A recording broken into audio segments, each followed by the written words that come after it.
Poland urgently needs a security strategy, according to warnings issued by the National Security Bureau over the past few dozen hours. Former Polish President Andrzej Duda did not sign it, and his successor, Polish President Karol Nawrocki, also rejected it. This refers to the national security strategy prepared by Prime Minister Donald Tusk's government.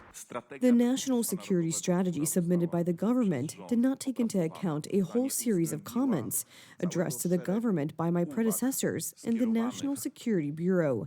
They were not taken into account. This strategy also does not respond to the challenges of the era. Our times are characterized by dynamically changing battlefield conditions. The war in Ukraine began with armored clashes, then air clashes, and now one of its most important elements is drones. War on our eastern border, where targets and strategies are constantly being updated. It is a kind of testing ground for what war looks like in the 21st century, and the Polish state strategy must be adapted to this.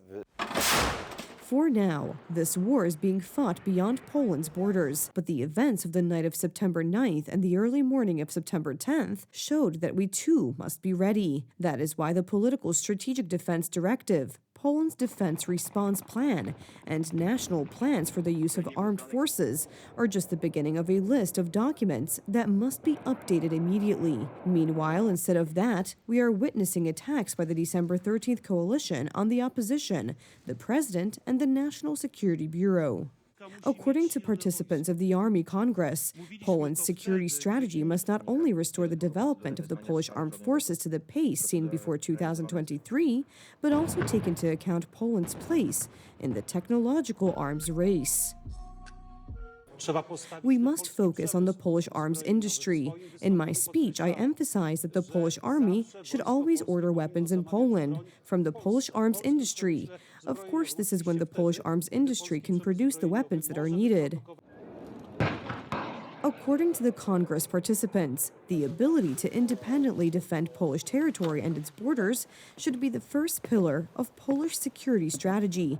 The second is allied capabilities, including with one of our greatest allies, the United States.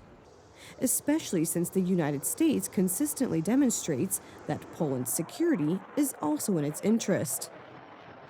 Finally, one of the most important points of Poland's security strategy, society. We are the ones who create our country, and we, as citizens, together with the army and state administration, are already co-creating the security system of the Republic of Poland. And in war, including hybrid warfare, truth is usually the first casualty. The public should follow official announcements and true reports and avoid catchy headlines and slogans appearing on social media, because usually these catchy headlines on social media are a cover for fake news or unverified, untrue information. Because only our readiness to repel any threat, as a country and as a society, can determine whether we will be able to avoid the worst-case scenario.